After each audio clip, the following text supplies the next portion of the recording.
All right, folks, welcome to You Rotted. This is the segment where you guys send us an email, send us a tweet, send us an Instagram, hit us up on YouTube, and you send us stories of times where you rotted. Stu, what you got for me? Man, so all of our conversation about the whole Ponzi scheme stuff got me thinking. Mm-hmm. And I think it sort of pertains to this story very appropriately because it's sort of the uncertainty of it. Now, It got me thinking about cryptocurrency, right? How everybody for like the longest time as well was like this shit's a joke, right? And now it's like worth, especially like Bitcoin is worth an exorbitant amount of money. Yeah. And then like all these other ones are like popping up and, you know, everybody's been saying for like the longest time, oh man, this shit's going to break or whatever. It's a fad. Yeah. It's a fad and it's a joke and how can they do this? And, you know, I've even been hearing whispers about like full like governments and stuff starting to figure out how they can adapt to it and start using it. Oh yeah. But that's a whole separate conversation. So this particular You Rotted story happened to my wife.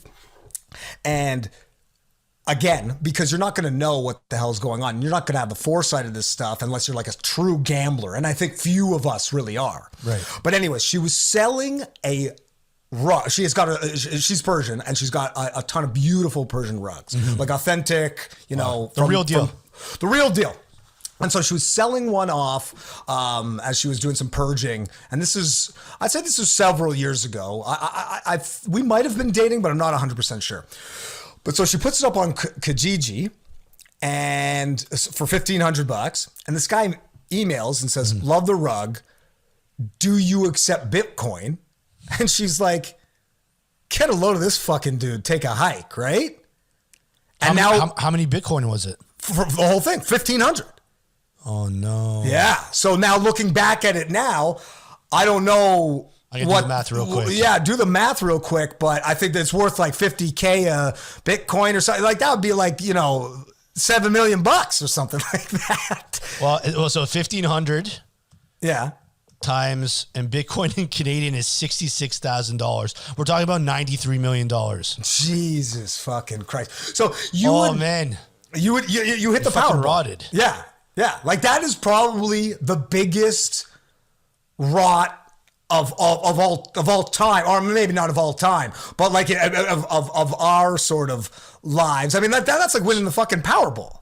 Or dude, not, that's like the lottery of some sort. That's winning the lottery solo. Like you won the Grand Slam by yourself, not with a pool of friends or whatever it is. It's just like you were the big ticket winner. Yeah. And like she's going to be, and you, I guess, are going to be telling this story till you die.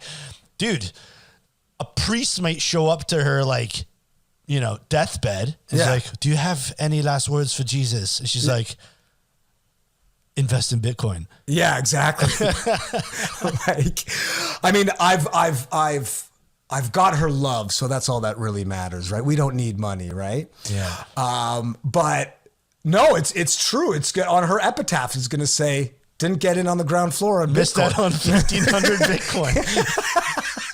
And all I had to got is this fucking Persian rug. Yeah, and I think she probably sold it off. Is a kicker, right? Like I think she ended up selling off the rug for $1,500, or you know, these things are even negotiable. Sure. So probably ended up getting like, isn't this the same story as that dude? There was like a third, because there was Steve Jobs, Steve Wozniak, and then like a third dude in Apple, and the guy was like, because they were working out of like Steve Jobs' garage or something, right? And they put all their money into it, and this was in the 80s, I guess.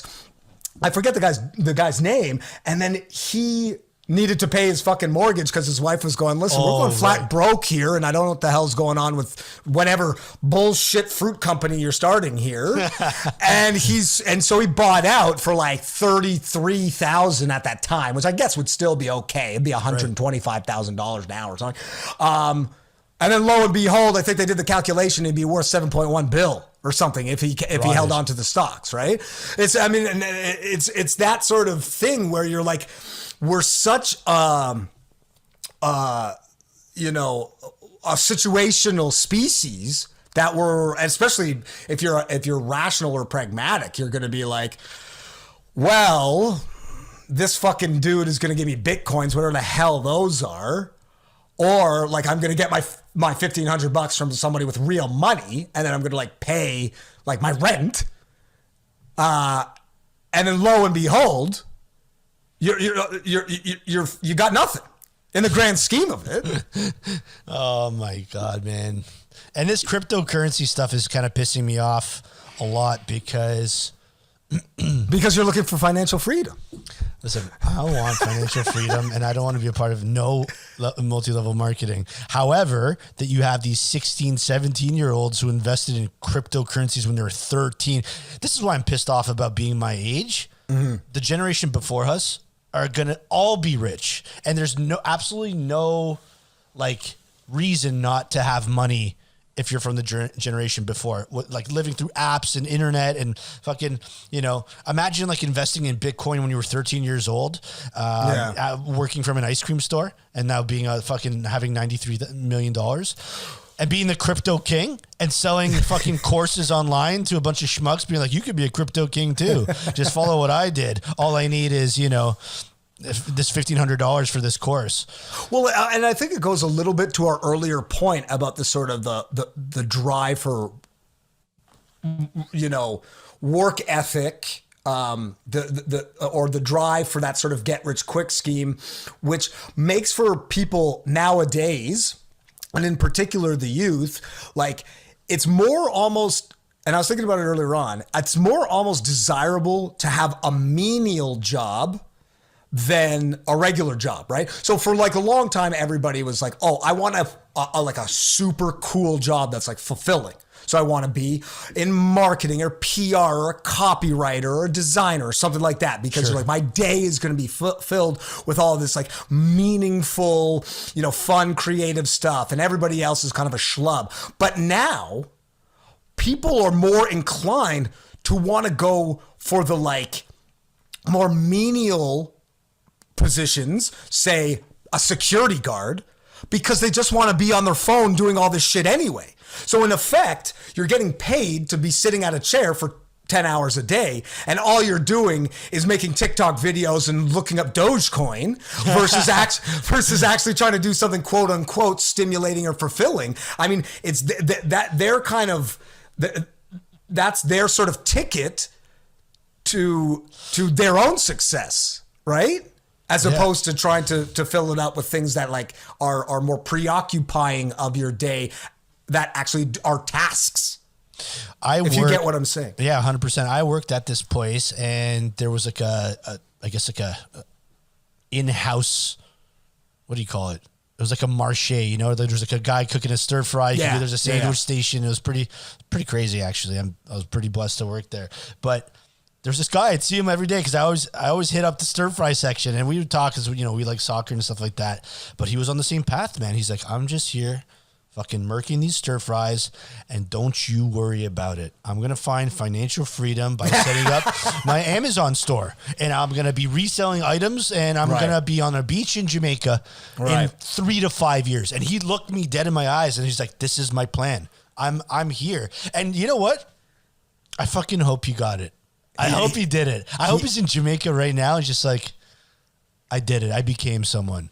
I resold fucking. He stared into the windows of your soul and was just like, I'm going to be a somebody. And you can count on that, eh? And do you want garlic in your stir fry? I mean, that would be super. That would be super sick to find out what happened. I mean, I guess it's one of those things similar to obviously like winning the lottery or becoming, an athlete or a celebrity or anything like that. It's such a small fraction. And not to say it's like impossible, right? But for every billion people who are like, I'm going to be the new crypto king, there are only like what? 2 of those people that actually do anything with it? Oh, yeah. Here's the problem with all this shit, man. Like, it's hot right now, right? Everyone's spending money. They're probably going to lose money because they didn't get in early. And then this shit is all going to die off or, the people already got rich and sold the shit off. So it's not worth it, man. You know, so maybe test the waters a little bit, see what this shit is going on. But like, I wouldn't be like, all right, baby, we're taking a line of credit for $25,000. I'm putting it straight into fucking Dogecoin, and let's cross our fingers here. We're making it big time. Woo. Well, because I think it's like the reverse situation, right? So it's like if someone says, hey, I'm going to pay you in 1,500 Bitcoins for this rug. And you're like, kick rocks, pal. Like, I need real money. And then you look at it with, hindsight, and you're like, blah, blah, blah, hindsight 2020. That sucks. Could be rich or whatever.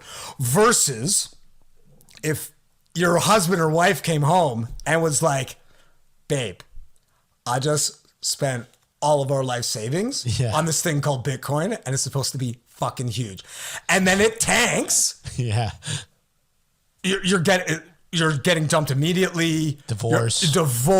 She's going to take. She's taking custody. Taking custody. Anything, because you just seem absolutely reckless, right? Like you seem like you're just not even put together whatsoever. And it's like I can't trust a guy like this who's going to piss away all of our life savings on something called cryptocurrency. Yeah, what do you think? He's some crypto king? What's that, from Chuck E. Cheese? Yeah, who is this crypto guy?